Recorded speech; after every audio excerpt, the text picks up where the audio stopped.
Apakah Anda saat ini mempunyai niatan untuk menjadi teknisi komputer yang profesional? Jika iya, maka Anda datang ke tempat yang tepat. Karena di sini kita akan mengetahui bagaimana dasar-dasar untuk menjadi teknisi komputer yang handal. Saat ini peluang untuk menjadi teknisi komputer masih terbilang cukup besar, karena orang yang menggeluti profesi ini masih sangat sedikit. Itu dikarenakan untuk menjadi teknisi komputer yang handal dan profesional tidak segampang membalikan telapak tangan.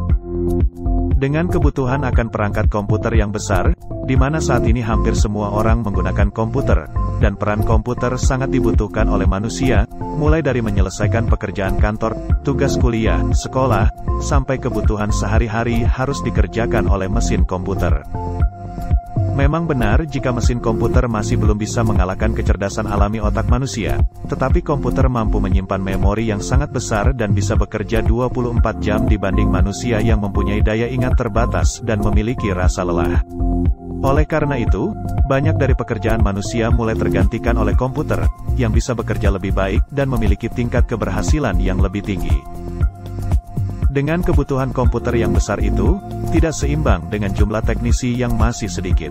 Hal itulah yang membuat pekerjaan ini masih terbuka lebar. Untuk menjadi seorang teknisi komputer yang handal, bisa dikatakan susah-susah gampang.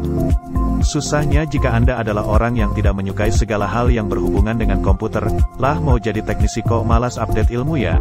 Jika Anda memiliki sifat seperti ini, mungkin akan sedikit lebih lama untuk menjadi teknisi komputer yang handal.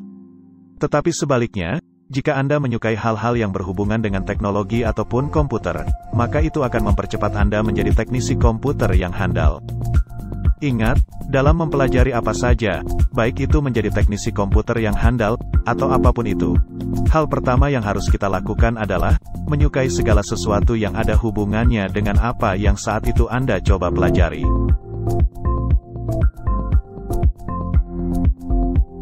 Berikut ini adalah dasar-dasar yang harus dimiliki untuk menjadi teknisi komputer yang handal dan profesional.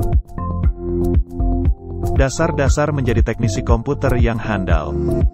Bisa mengoperasikan komputer. Coba ingat umur berapa ketika Anda berhasil menghidupkan komputer sendiri untuk pertama kalinya. Setiap orang berbeda-beda ya, ada yang sudah dari kecil, saat sekolah, ataupun baru sekarang, hehe. Untuk menjadi teknisi komputer, Anda harus bisa mengoperasikan komputer dengan profesional. Hal ini sangat jelas, sebagai dasar untuk menjadi teknisi komputer yang handal. Jika teknisinya saja tidak bisa mengoperasikan komputer dengan baik, bagaimana ia akan memperbaiki kerusakan yang akan mereka hadapi, sementara mengoperasikannya saja tidak mampu. Jika ada pelanggan yang datang, tetapi ia lebih tahu tentang komputer daripada Anda, hal sepele seperti itu malah bisa membuat kepercayaan pelanggan turun dan Anda akan merasa sangat malu. Nah, untuk menghindari hal seperti itu, maka hal pertama yang harus Anda kuasai untuk menjadi teknisi komputer yang handal, adalah mengetahui cara mengoperasikan komputer dengan benar dan profesional. Mengetahui elemen pondasi dalam sebuah komputer. Ini sangatlah penting sekaligus paling utama, karena kerusakan pada komputer, biasanya terjadi pada komponen elemen-elemen pendukung dari sebuah komputer. Dan sebagai teknisi komputer yang handal, Anda wajib tahu apa saja elemen-elemen itu, fungsinya, dan bagaimana cara memperbaikinya. Berikut ini merupakan elemen pondasi yang ada pada sebuah komputer. Software, atau perangkat lunak. Software adalah komponen komputer yang tergabung dari sekumpulan data elektronik yang berisi kode-kode program, yang tidak dapat disentuh oleh kulit atau fisik. Jadi jika Anda pengguna smartphone atau komputer, Anda pasti sering menggunakan berbagai macam aplikasi yang ada di perangkat tersebut. Aplikasi itu dinamai software atau perangkat lunak.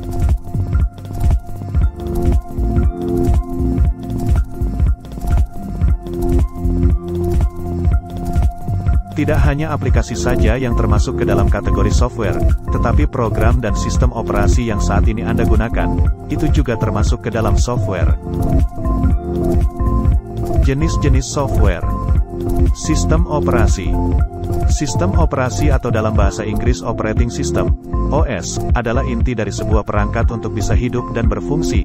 Tanpa sistem operasi ini, maka perangkat ponsel atau komputer tidak akan bisa dijalankan. Sistem operasi berperan penting terhadap elemen lainnya, karena OS berfungsi sebagai penghubung serta yang memberikan instruksi antara brainware, hardware dan software. Ini adalah contoh sistem operasi komputer: Windows, Linux, Mac OS. Software pengolah kata. Software pengolah kata merupakan aplikasi yang digunakan dalam hal urusan tulis-menulis, seperti membuat makalah, artikel, skripsi, dan lainnya. Ada banyak aplikasi yang termasuk ke dalam kategori aplikasi pengolah kata. Salah satu yang paling terkenal adalah Microsoft Word yang merupakan produk dari perusahaan raksasa teknologi yaitu Microsoft. Software pengolah angka. Jika tadi soal urusan tulis-menulis, maka lain halnya dengan software pengolah angka. Software ini merupakan tempat untuk mengelola angka, seperti perhitungan, perkalian, pembagian serta terdapat rumus-rumus yang mempermudah pekerjaan manusia dalam hal hitung-menghitung. Aplikasi yang paling banyak dipakai dalam kategori software pengolah angka adalah Microsoft Excel. Biasanya Microsoft akan menggabungkan beberapa aplikasi menjadi satu paket, Word, Excel, PowerPoint, jadi Anda tidak perlu mendownload satu persatu. Software antivirus. Ini mungkin merupakan software yang tidak kalah penting, karena aplikasi ini akan berguna untuk melindungi perangkat Anda dari serangan virus berbahaya, yang bisa masuk dan merusak perangkat Anda. Ini adalah contoh software antivirus: Smadaf, Avast, Avira, AVG. Hardware, atau perangkat keras. Hardware adalah semua bagian fisik komputer yang dapat disentuh oleh kulit. Jadi segala komponen yang bisa dilihat secara kasat mata dan bisa diraba, itu dinamakan hardware atau perangkat keras. Contoh perangkat keras komputer: input device, perangkat masukan, keyboard, mouse, mikrofon, dan lain sebagainya. Output device, perangkat keluaran, monitor, speaker, proyektor, printer, dan lain sebagainya.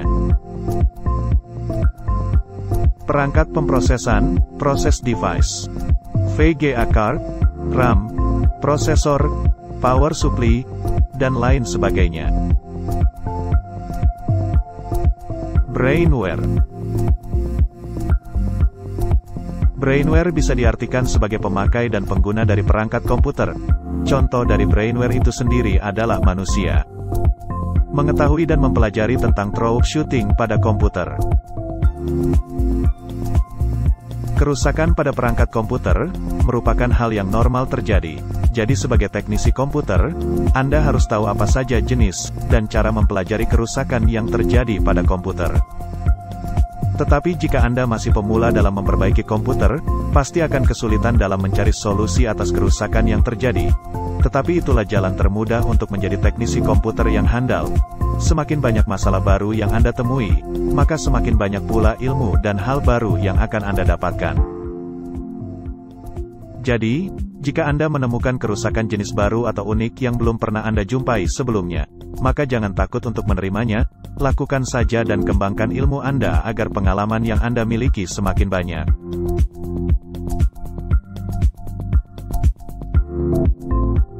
Beberapa kerusakan yang sering terjadi pada komputer. No display atau layar mati tetapi mesin menyala, sistem operasi error, memori dumping, bunyi bip pada perangkat laptop, flash BIOS, korup pada aplikasi, muncul suara aneh pada perangkat, penyimpanan harddisk bad sector. Itu adalah kerusakan yang umum terjadi pada sebuah perangkat laptop maupun komputer. Memiliki kemauan. Coba sebutkan alasan Anda untuk menjadi teknisi komputer. Jika hanya ingin tahu saja, maka dengan membaca teori Anda akan segera mendapatkan ilmu baru.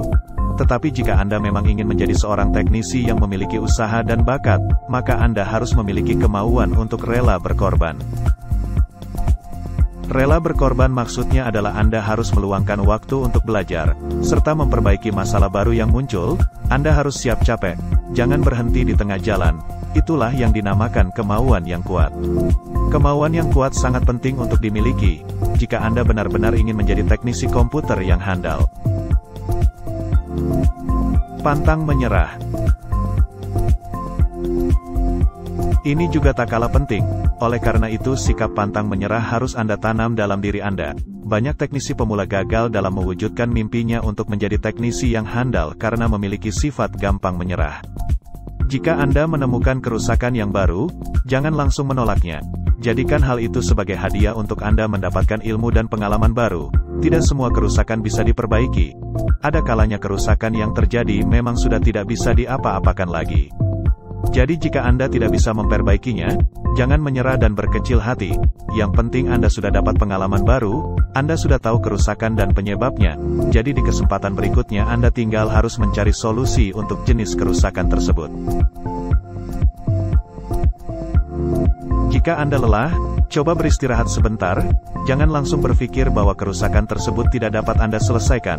Karena jika Anda memaksakan diri pada saat tubuh sudah lelah, maka tekanan otakmu akan meningkat yang menyebabkan emosi dan bisa menambah kerusakan yang ada. Memiliki keberanian. Jika Anda sudah memiliki kemampuan yang cukup atau memiliki dasar untuk menjadi teknisi, maka jangan ragu untuk menerima kerusakan yang berat. Walau memiliki resiko yang besar, tetapi hal itu bisa Anda jadikan ilmu baru juga. Tidak hanya berani menerima tantangan baru pada kerusakan perangkat komputer, tetapi Anda juga harus siap untuk berhadapan dengan pelanggan. Anda harus berani jika Anda ingin maju. Jika Anda sudah bisa membuka toko komputer sendiri, maka Anda akan bertemu dengan berbagai macam karakter manusia. Ada yang galak, iya-iya aja, santai dan masih banyak lagi. Banyak karakter manusia yang akan segera Anda jumpai. Hadapi mereka dengan ilmu dan pengalaman Anda. Harus berani. Pengembangan diri. Pengembangan diri juga tak kalah penting. Jangan puas dengan ilmu Anda yang sekarang, mungkin di luar sana ada banyak hal yang belum Anda ketahui.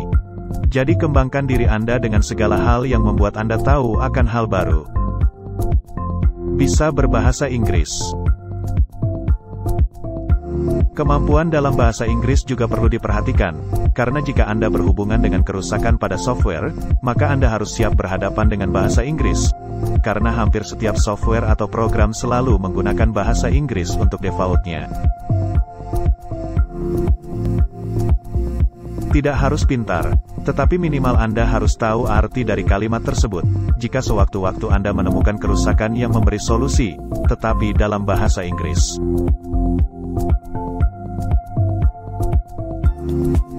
Bergabung ke dalam komunitas para teknisi. Ini adalah hal yang harus Anda lakukan juga, ketika Anda tidak bisa menemukan masalah pada kerusakan yang terjadi, maka Anda bisa bertanya pada komunitas dan meminta solusi kepada orang yang lebih ahli. Banyak grup atau komunitas yang ada di media sosial, seperti grup Facebook, WhatsApp, Telegram, dan lain sebagainya. Seperti yang dikatakan di awal tadi, bahwa untuk menjadi teknisi komputer yang handal itu susah-susah gampang. Jadi mulai sekarang sukai apapun yang berhubungan dengan komputer. Perbanyak membaca dan praktek langsung. Terima kasih telah menonton video ini. Jangan lupa subscribe channel ini, agar terus berkembang dan membantu banyak orang.